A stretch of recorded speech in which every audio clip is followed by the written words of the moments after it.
तो हेलो नमस्कार दोस्तों, बहुत बहुत स्वागत है आपका ऑनलाइन पढ़दून यूट्यूब चैनल में।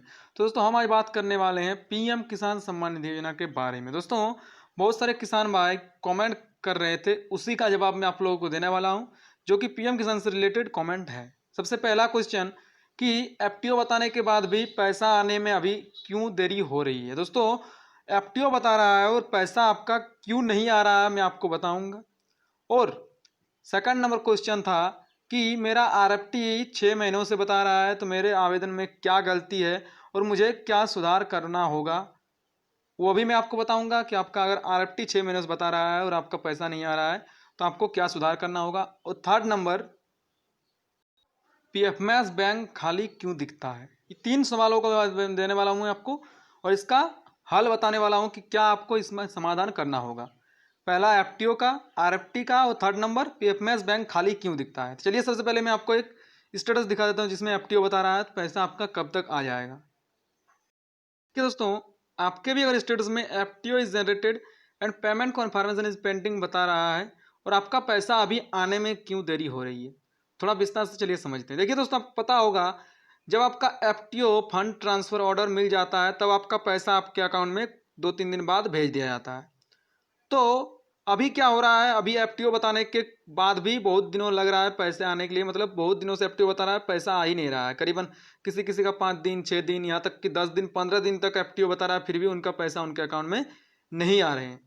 तो क्या कारण। देखिए दोस्तों आपको बता दूं, पहले क्या होता था, जिनका पहले एफटीओ बता था, पहले रीजन में बता रहा हूँ, पहले सेशन में, ठीक है। पहले जब पैसा भेजा जाता था तो एफटीओ जब बताता था उसके कुछ ही दिन बाद, 2 या 3 दिन बाद पैसा उनके अकाउंट में भेज दिया जाता था। लेकिन अभी जो है बहुत ही ज़्यादा टाइम लग रहे हैं। इसका क्या कारण है, तो देखिए दोस्तों, इसका कारण मैं नहीं बता पाऊंगा, लेकिन पहले पैसा भेजा जाता था जल्दी, अभी थोड़ा आपका टाइम लग सकता है। जिन किसानों का FTO is generated and payment confirmation is pending बता रहा है, उसका थोड़ा टाइम लग सकता है पैसे आने के लिए, ठीक है। थोड़ा करीबन 10 या 15 दिन, यहाँ तक कि 20 दिन का टाइम लग सकता है, या किसी किसी का 2 या 3 दिन में भी आ रहा है। सभी किसानों का नहीं बात कर रहा हूँ, बट किसी किसी किसानों का आ रहा है। देखिए ये होता क्यों है, मैं थोड़ा बहुत आपको बता पाऊंगा। ये जब बजट पास किया जाता है तभी आपको पैसा भेजा जाता है। तो एक ही साथ सभी किसानों को लगभग लगभग, मतलब बहुत सारे किसानों को पैसा भेजा जाता है। तो इसके लिए जो जो किसानों का एफटीओ बताता है उसको एक जगह डाटा को कलेक्ट करता है, उसके बाद उन सभी किसानों को पैसा भेजा जाता है। तो ये डाटा कलेक्ट करने के लिए टाइम थोड़ा लग जाता है, इसके बाद आपको जो है पैसा भेजा जाता है। इसके लिए इसीलिए आपका जो है अभी देरी हो रहा है। एफटीओ बताने के बाद आप कुछ दिन वेट कर लीजिए, आपका अगर एफटीओ बता रहा है तो पैसा जो है आपको मिल जाएगा।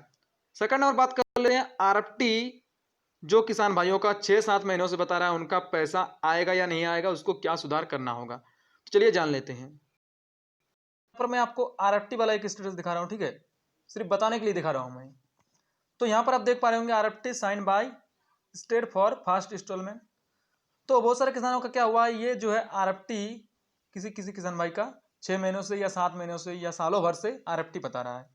तो इसका क्या रीजन है, जबकि आरएफटी बताने के बाद कुछ दिनों बाद एफटीओ बताता है और पैसा भेज भी दिया जाता है, लेकिन ये नहीं हो रहा है।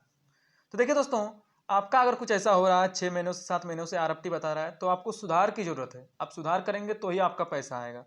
देखिए आपका अगर यहाँ पर आरएफटी बता रहा है बहुत दिनों से, जैसे कि 6 महीनों 7 महीनों से, तो आपको यहाँ पर इनवैलिड आरएफटी जो होता है, इनवैलिड आरएफटी, इसमें आपको रीजन दिया गया होगा, ठीक है। रीजन दिया गया होगा कि किसके कारण आपका जो है आरएफटी का 6 महीनों से आरएफटी किसके कारण आपका बता रहा है, यहाँ पर आपको रीजन वो देगा। इनवैलिड आरएफटी में आपका रीजन दे देगा किन कारणों की वजह से आपका आवेदन को रोक दिया गया है। तो आपको जो रीजन यहाँ पर दिया रहेगा इनवैलिड आरएफटी ने, उसको आपको सुधारना होगा। जब आप इनवैलिड आरएफटी के अनुसार सुधार करेंगे तो आपका पैसा आपके अकाउंट में आते रहेगा। तो इसका सुधार आप किस प्रकार कर पाएंगे, इसका सुधार आप ब्लॉक या तहसील से करा सकते हैं। आपका अगर इनवैलिड आरएफटी में कोई रीजन दिया हुआ है तो इसका अगर रीजन आपका कुछ दिया हुआ है तो इसके लिए आप ब्लॉक या तहसील जाइए और वहां से आप सुधार करवाइए। जो आपका गलती बता रहा है, जो आपका रीजन दिया गया है, उस हिसाब से आप सुधार करवाइए, आपका पैसा आपके अकाउंट में सभी किस्तें आएंगी। थर्ड नंबर बात कर लेते हैं पीएफएमएस बैंक स्टेटस खाली क्यों दिखता है। थर्ड नंबर बात कर लेते हैं हम, पीएफएमएस बैंक खाली दिखता है, इसी में आपको समझा देता हूँ। तो यहाँ पर जो पीएफएमएस बैंक स्टेटस होता है, यहाँ पर ये नॉर्मल किसानों का farmer record has been accepted बताता है, लेकिन किसी किसी किसान भाई का यहाँ पर खाली दिख रहा होता है, यहाँ पर खाली दिखता है। ये जो फार्मर रिकॉर्ड एक्सेप्टेड बता रहा है ये नहीं बताता है, तो इसका क्या कारण है? देखिए दोस्तों, इसका कारण आपका आवेदन को अभी तक पीएफएमएस बैंक द्वारा जांचा नहीं गया है, जिसके कारण आपका पीएफएमएस बैंक स्टेटस खाली दिख रहा है। जैसे ही आपका पीएफएमएस बैंक जांचेगा आपके आवेदन को, उसके बाद आपका आवेदन अगर टोटली सही होगा तो यहाँ पर एक्सेप्टेड बताएगा, अगर कुछ गलती होगा तो यहाँ पर रिजेक्टेड बताएगा।